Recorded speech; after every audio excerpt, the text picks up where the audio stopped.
আল্লাহ রাসূল বলেন, আমি যখন মেরাজের মধ্যে গিয়েছি, জান্নাত এবং জাহান্নাম ভ্রমণ করার পরে জান্নাতের ভিতরেও হইতে পারে অথবা জান্নাতের বাইরের মধ্যেও হইতে পারে, আল্লাহ পাক রব্বুল আলামিন প্রায় 40 গজ লম্বা সুন্দর একটি স্কোয়ার বিল্ডিং করে দিয়েছেন।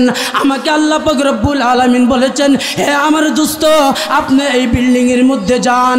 আল্লাহ রাসূল যখন ওই বিল্ডিংয়ের মধ্যে গিয়েছেন, বিল্ডিংয়ের ভিতরে যাওয়ার পরে দেখে একটি সুন্দর একটি কূপ দেখা যায়। ওই কূপের মধ্যে খুব সুন্দর পানি দেখা যায়।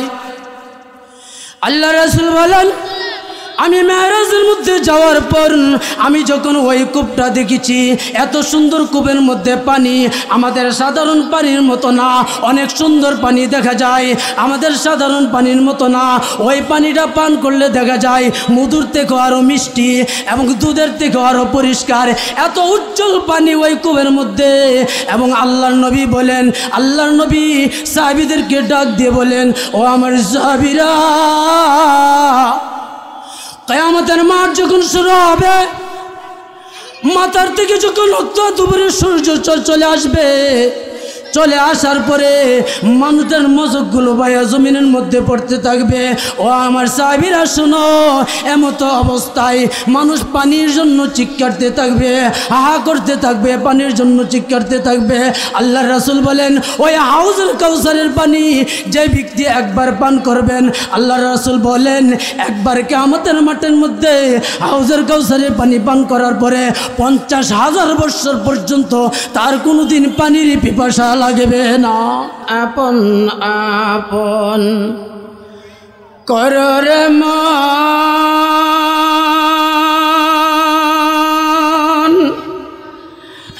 আপন তোমায় কেউ হবে না,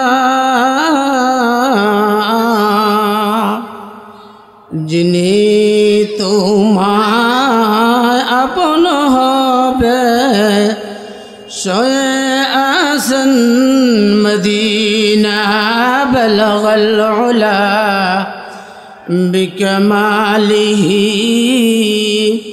কশবন্দুজা বিজমালিহি হাসুনত জমিউ খিসালিহি সল্লু আলাইহি ওয়া আলিহি আল মিরার গজনায়াবি তানদারি শহসাল এরচকুতা ফাহম কামিল জাম খাতর কুল হাল खदमते उस्ताद बयान हम सब कहानी मुदम लफ्ज़ रहता की कहानी ताशुफी मुर्द कमल या इलाही कुन मुनाजन बफज़ल तुम खत कबूल बाहर सदक़ा औलियाए ख़ानदान साबिरीन अंत शाफ़ी अंत काफ़ी في مهمات الأمور أنت حسبي أنت ربي أنت لي الوكيل بعد توحيد دو داوان درود مصطفى نعت آلہ پاک پیغم بر رسول مجتبى ہست مدہو خسر کے گادی معین الدین حسین حامی دین আফতাব মাদলন জিল খুদা। আলহামদুলিল্লাহ, আল্লাহ তাবারক তাআলার কাছে লাখো কোটি শুকরিয়া তান, জয় মহান রব্বুল আলামিন আমাদেরকে দারুন নাজাত মহিলা মাদ্রাসা ও হেফজুল কোরআন বালকের শাখার উদ্যোগে ওয়াজ মাহফিলের উদ্যোগে আল্লাহ তাবারক তাআলা আমাদেরকে এখানে আসার মতন বসার মতন তৌফিক দিয়েছেন। সেই জন্যে আমরা আল্লাহ পাক রব্বুল আলামিনের শুকরিয়া আদায় করি, সকলেই বলিনি আলহামদুলিল্লাহ। আসলে আমরা এখানে যেই লোক আছি সেই লোকের অনুযায়ী এবং আল্লাহ পাক রব্বুল আলামিন আমাদেরকে যেই নিয়ামত দিয়েছেন সেই নিয়ামতের অনুযায়ী শুকরিয়া আদায় হয় নাই কেন? কবি কবির ভাষায় বলেন, আই দস্তে জুবানে কে বর আয়াত কজ উহদায়ে শুকর কজ বদর আয়াত। কবি বলেন, প্রত্যেকটা মানুষ 24 ঘন্টার মধ্যে তার শ্বাসটা একবার ভিতরে আসে আবার বাহিরে যায়। এই রকমভাবে দৈনিক 24,000 বার শ্বাসটা একবার ভিতরে আসে আবার বাইরে যায়। এই শ্বাসটা যখন বাইরে আসে তখন আল্লাহর শুকরিয়া আদায় করা ওয়াজিব হয়ে যায়, আবার যখন ভিতরে আসে তখনও আল্লাহর শুকরিয়া আদায় করা ওয়াজিব হয়ে যায়। সুতরাং আল্লাহ পাক রব্বুল আলামিন আমাদেরকে যে নিয়ামত দিয়েছেন এই নিয়ামতের অনুযায়ী আরো জোরে কণ্ঠে বলি আলহামদুলিল্লাহ। কবি আরো কি বলেন, আলহামদুলিমান খন্দর খায়রা ওয়া খাবালা, আলহামদুলিমান খন্দর খায়রা ওয়া খাবালা, আশকুরু লিমান সাওয়ার হুসনা ওয়া জামালা, আশকুরু লিমান সাওয়ার হুসনা ওয়া জামালা। সুতরাং আজকে এই ওয়াজ মাহফিলের মধ্যে সম্মানিত সভাপতি সাহেব, আমাদের মসজিদের খতিব সাহেব হাফেজ মৌলানা আনোয়ারুল ইসলাম ফুলপুরি দামাত বরকত আলিয়া এবং সম্মানিত আমাদের অত্র এলাকার সুনামধন্য একজন শিক্ষকও ছিলেন, আবার আল্লাহ তার অনেক উপাধি রয়েছে, যিনি আমি এবং আপনারা সকলেই চিনেন, যার নাম আলহাজ বাহারুল ইসলাম বাহারুল সাহেব এখানে উপস্থিত আছেন। আসলে আজকে আমি এখানে যে আলোচনা করব, গতকালকে আমাকে হুজুর এবং আলহাজ বাহারুল ইসলাম সাহেব ভাই দুজন আমাকে এশারের পরে হঠাৎ বলল, হুজুর আপনি এখানে নির্দিষ্ট করে একটি সূরার বিষয় নিয়ে আলোচনা করবেন। এই মাদ্রাসার মুহতামিম সাহেব হুজুর এবং আলহাজ বাহারুল ইসলাম সাহেব ওনারা দুজন আলোচনা করে আমাকে বলেছেন আমি সূরা কাউসার থেকে আলোচনা করার জন্য।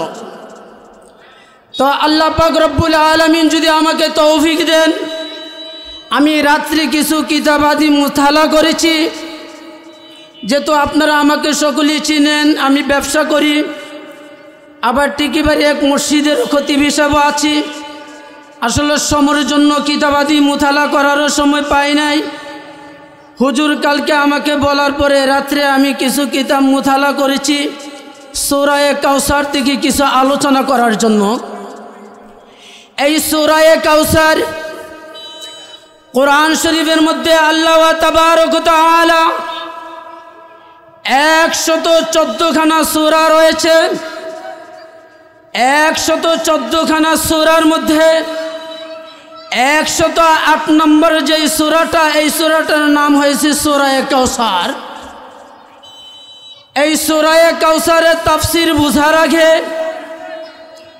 এই সূরা কাউসার কেন নাজিল হয়েছেন এবং আপনার আমার নবী মুহাম্মদুর রাসূলুল্লাহ সাল্লাল্লাহু আলাইহি সাল্লামের উপরে কেন এই সূরা কাউসার নাজিল করেছেন, প্রত্যেকটা সূরার কিছু আয়াতের শানে নুজুল আছে।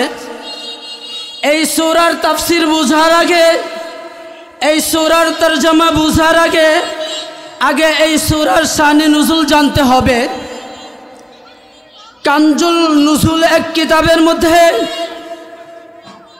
এই সূরার শানে নুজুল উল্লেখ করেছেন, আরেক জায়গার মধ্যে আরেকটি শানে নুজুল উল্লেখ করেছেন, এক জায়গার মধ্যে এই সূরার শানে নুজুল উল্লেখ করেছেন যার নাম ছিল আস ইবনে ওয়াইল, কুখ্যাত একজন মুনাফিক। ওই কুখ্যাত মুনাফিক যখন আরবের মধ্যে রাসূলুল্লাহ সাল্লাল্লাহু আলাইহি সাল্লামের 3 জন ছেলে ছিল। এর মধ্যে প্রথম যেই ছেলের নাম ছিল আবুল কাসেম।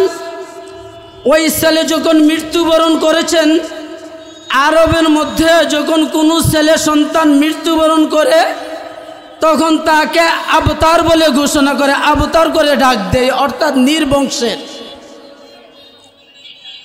ওই আস ইবনে ওয়াইল রাইসুল মুনাফিক, ওই আস ইবনে ওয়াইল যখনই যেই জায়গাতে আপনার আমার নবী মুহাম্মদুর রাসূলুল্লাহ সাল্লাল্লাহু আলাইহি সাল্লামের গুণগান নিয়ে আলোচনা করেছেন, ওই জায়গার মধ্যে ওই রাইসুল মুনাফিক আস ইবনে ওয়াইল ওই জায়গার মধ্যে গিয়ে সমালোচনা করে, তোমরা মুহাম্মদের বিষয় নিয়ে কেন আলোচনা করো? কারণ মুহাম্মদ তো নির্বংশের, তার কোনো বংশ নাই, তার ছেলে সন্তান নাই, ছেলে সন্তানেরা দুনিয়ার জগৎ থেকে বিদায় হয়ে গেছে, ছেলে ছিল তার কোনো ছেলে নাই। মুহাম্মদকে নিয়ে কোনো আলোচনা করার প্রয়োজন নাই। মুহাম্মদ যখন এই জমিন থেকে বিদায় নিবে, সাথে সাথে ইসলাম ধর্ম বিদায় নিবে। বলেন নাউজুবিল্লাহ। কার বর্ণনা? আস ইবনে ওয়াইল রাইসুল একজন মুনাফিক।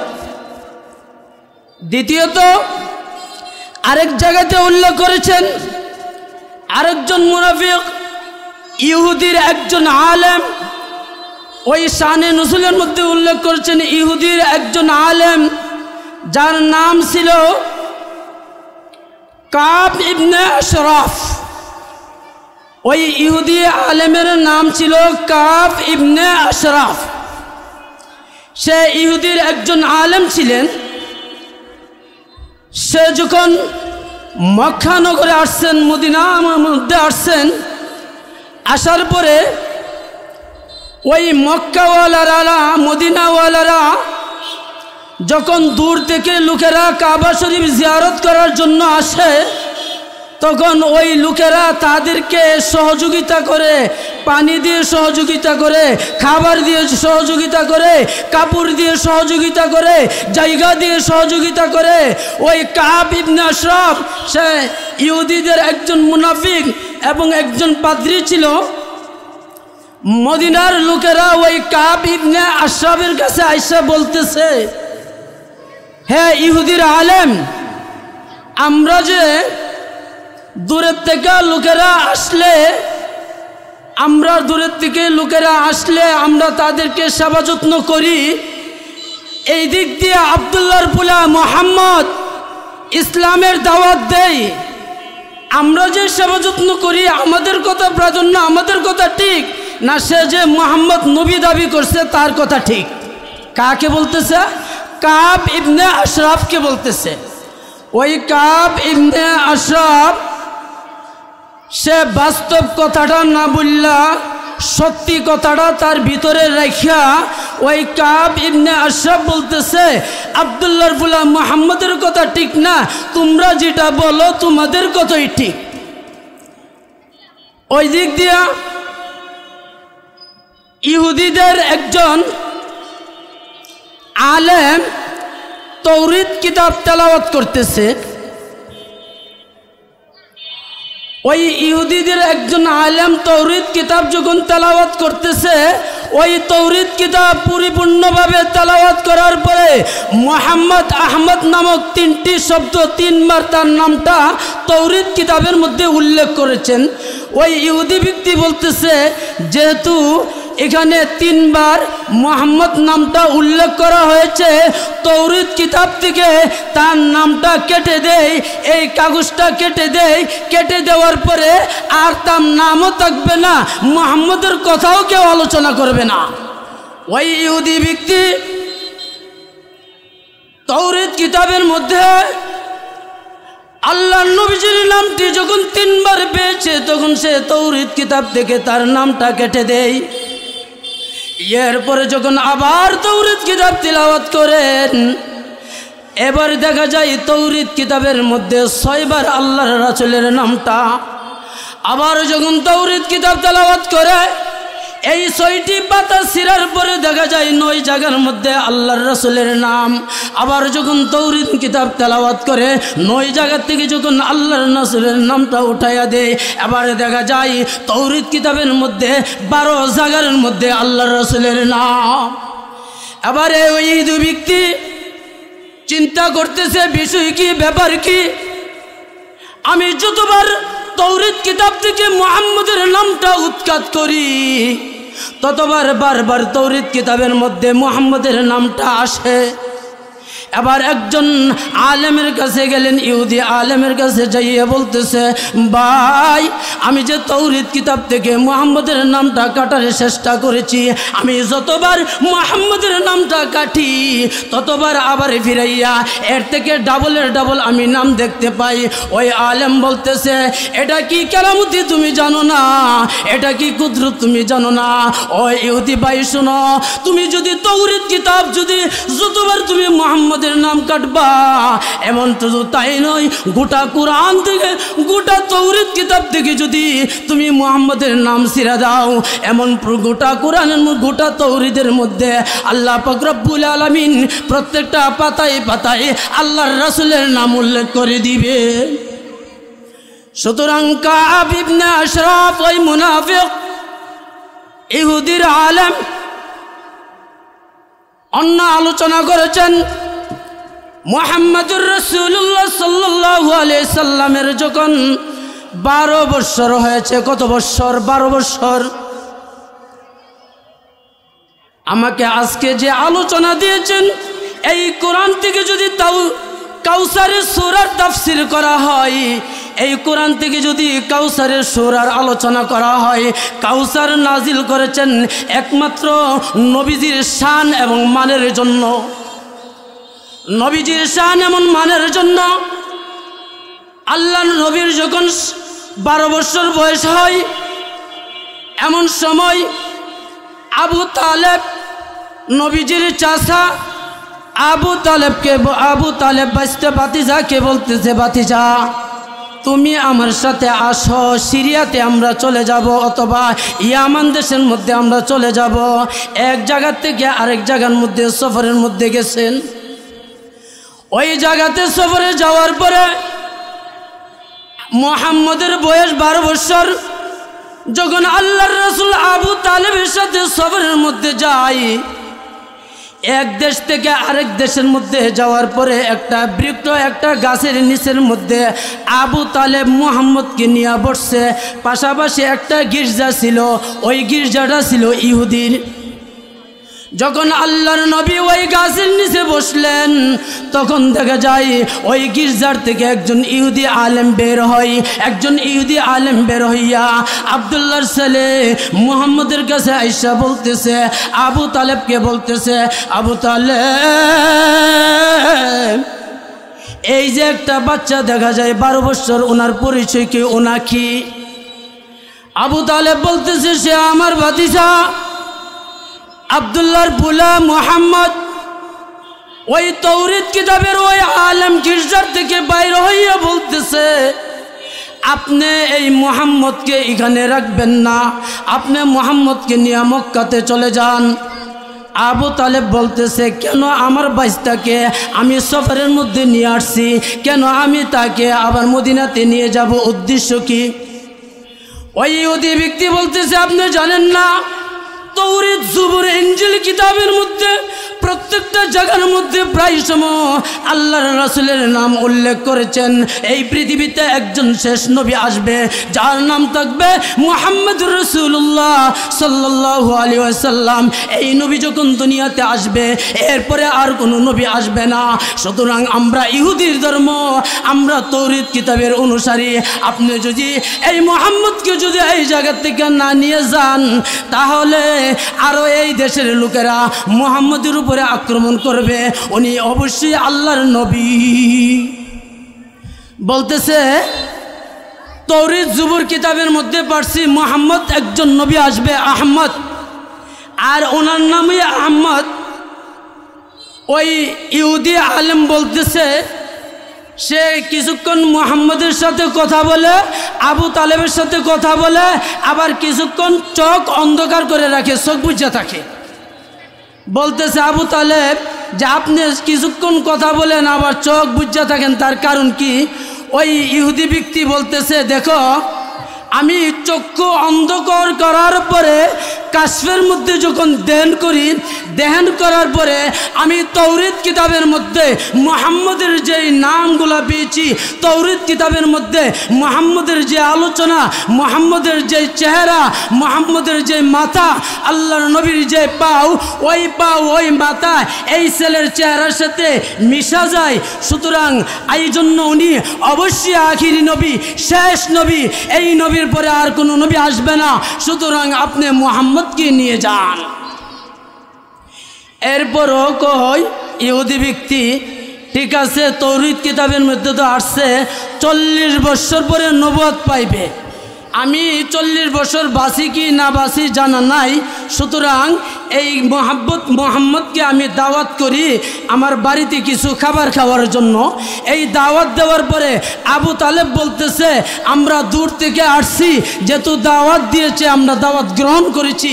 দাওয়াত দিয়েছে ওই ইহুদি ব্যক্তি খাবারের ব্যবস্থা করেছেন।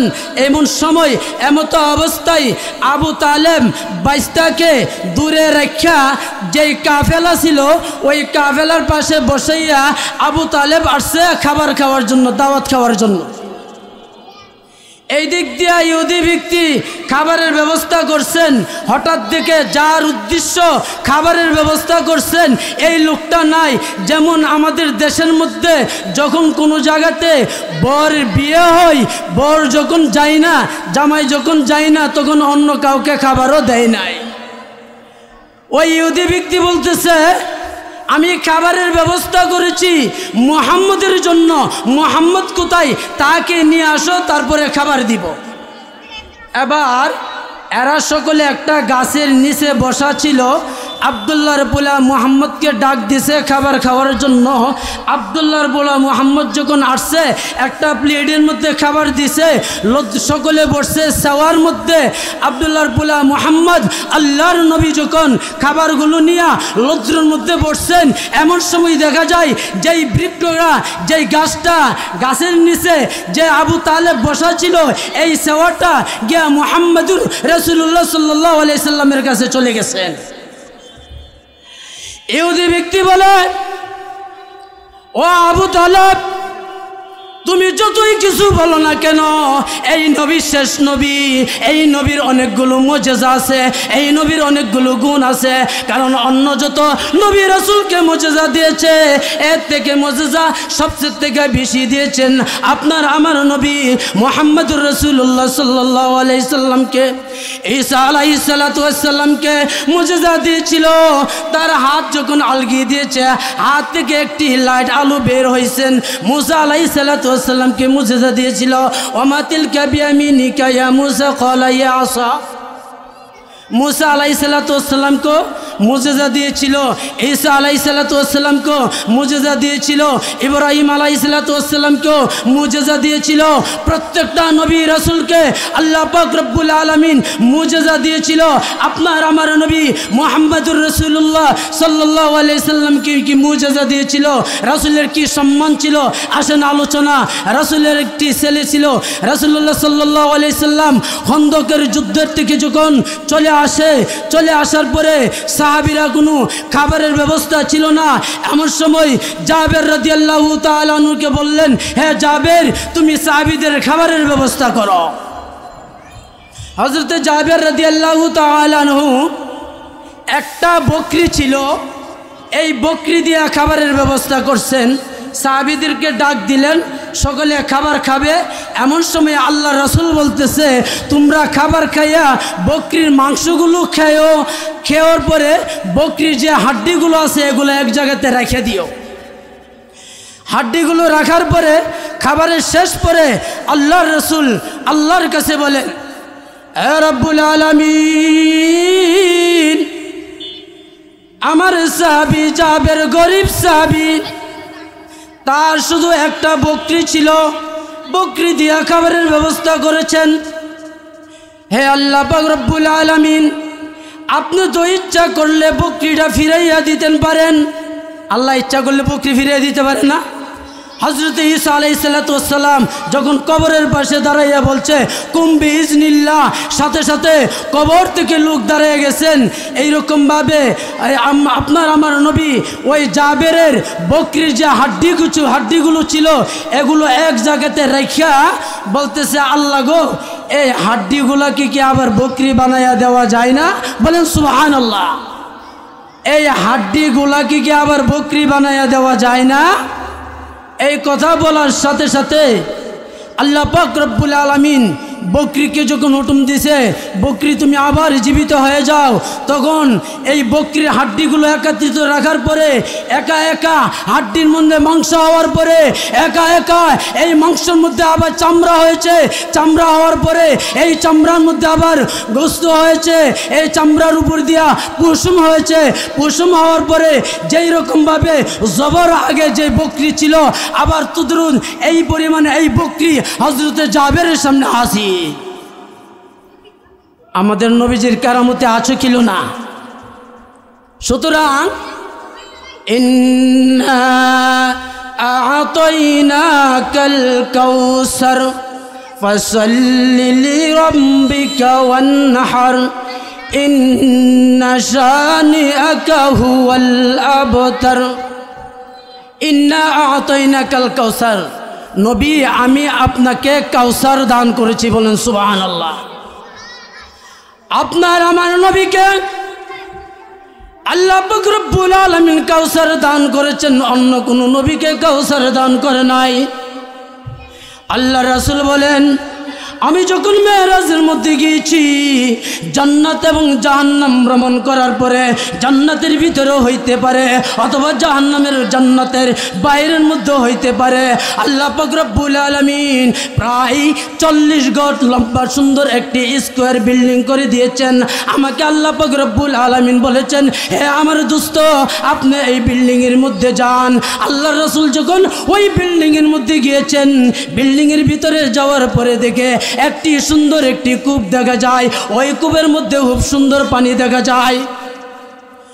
আল্লাহ রাসূল বলেন, আমি মেরাজের মধ্যে যাওয়ার পর আমি যখন ওই কূপটা দেখেছি, এত সুন্দর কূপের মধ্যে পানি আমাদের সাধারণ পানির মতো না, অনেক সুন্দর পানি দেখা যায়, আমাদের সাধারণ পানির মতো না। ওই পানিটা পান করলে দেখা যায় মধুর থেকেও আরও মিষ্টি এবং দুধের থেকেও আরও পরিষ্কার, এত উজ্জ্বল পানি ওই কূপের মধ্যে। এবং আল্লাহর নবী বলেন, আল্লাহর নবী সাহাবীদেরকে ডাক দিয়ে বলেন, ও আমার সাহাবীরা, কিয়ামতের মাঠ যখন শুরু হবে, মাথার থেকে যখন দুপুরে সূর্য চলে আসবে, চলে আসার পরে মানুষের মজকগুলো বাইয়া জমিনের মধ্যে পড়তে থাকবে। ও আমার সাহাবীরা শোনো, এমত অবস্থায় মানুষ পানির জন্য চিৎকারতে থাকবে, হাহা করতে থাকবে, পানির জন্য চিৎকারতে থাকবে। আল্লাহ রাসূল বলেন, ওই হাউজুল কাউসারের পানি যে ব্যক্তি একবার পান করবেন, আল্লাহ রাসূল বলেন একবার কিয়ামতের মাঠের মধ্যে হাউজুল কাউসারের পানি পান করার পরে 50,000 বছর পর্যন্ত তার কোনোদিন পানির পিপাসা লাগবে না। 50,000 বছর পর্যন্ত পানির পিপাসা লাগবে না। এই হাউজের কাউসার আপনার আমার নবীকে দান করেছেন। সুতরাং এই কাউসার নিয়ে আলোচনা করলে অনেক লম্বা আলোচনা। যেমন ওই আস ইবনে ওয়াইল, সে বলছিল নবী দুনিয়া থেকে চলে যাবে, ইসলাম ধর্ম দুনিয়া থেকে চলে যাবে। আল্লাহ পাক রব্বুল আলামিন নবীর জিম্বাকে নিচে আল্লাহ পাক রব্বুল আলামিন বলছেন যে, নবী, আবু বকর যদি তোমাকে কোনো সাহায্য না করে, ওমর যদি তোমাকে কোনো পাহারাদার না দেয়, আবু বকর যদি তোমাকে কোনো পাহারাদার না দেয়, তোমাকে যদি কেউ পাহারাদার না দেয়, আমি নবীর দায়িত্ব আমি নিজে আল্লাহ নিয়েছি। আরবের মধ্যে এমন কোনো দুশ্মন ইহুদি নাই যে আমার নবীকে দুনিয়া থেকে বিদায় করবে। আল্লাহ নিজেই নবীজির দায়িত্ব নিছেন। দেখেন প্রত্যেকটা নবী রাসূল আল্লাহকে রাজি খুশি করানোর জন্য চেষ্টা করে, আর আপনার আমার নবীর জন্য আল্লাহ চেষ্টা করে আপনার আমার নবীকে রাজি খুশি করানোর জন্য। বলুন সুবহানাল্লাহ। আপনার আমার নবীকে আল্লাহ রাজি খুশি করানোর জন্য চেষ্টা করেন, সাধারণ কথা। নূহ আলাইহিস সালাম ইবাদত বন্দেগী করেছেন আল্লাহকে রাজি খুশি করানোর জন্য। ঈসা আলাইহিস সালাতু ওয়াস সালাম ইবাদত বন্দেগী করেছেন আল্লাহকে রাজি খুশি করানোর জন্য। আদম আলাইহিস সালাতু ওয়াস সালাম ইবাদত বন্দেগী করেছেন আল্লাহকে রাজি খুশি করানোর জন্য। হাওয়া আলাইহিস সালাতু ওয়াস সালাম ইবাদত বন্দেগী করেছেন আল্লাহকে রাজি খুশি করানোর জন্য। মতান্তরে 2,24,000 পয়গম্বর আল্লাহকে রাজি খুশি করানোর জন্য ইবাদত বন্দেগী করেছেন, আর আল্লাহ নিজে আল্লাহর নবীকে রাজি খুশি করানোর জন্য আল্লাহ নিজেই প্রস্তুত। সাধারণ কথা, সাধারণ কথা না। এই রাজি খুশি করানোর জন্য আল্লাহ পাক রব্বুল আলামিন এই সূরা নাজিল করেন, ইন্না আ'তাইনাকাল কাউসার। নবী, আমি আপনাকে কাউসার দান করেছি, আমি আপনাকে কাউসার দান করেছি। তাহলে এই কাউসারের পানিকে আমরা সবাই পান করতে চাই না? কাউসারের পানি যদি পান করিতেন চান, কাউসারের পানি যদি পান করিতেন চান, নবীর বাগান মাদ্রাসাতে বাই ছাত্র দিয়া যান। এই নবীর বাগান, এই বাগানের মধ্যে যদি আপনার আমার ছেলেমেয়ে পড়াশোনা করে, এই বাগান থেকে পড়াশোনা করে আলেম হবে, দোয়া করবে, এর বিনিময়ে আল্লাহ পাক রব্বুল আলামিন আপনার আমাকে কাউসারের পানি পান করাইবে। কিন্তু কাউসারের পানি যে পান করাইবে, নবীর সুন্নতের উপরে আমল করতে হবে কিনা?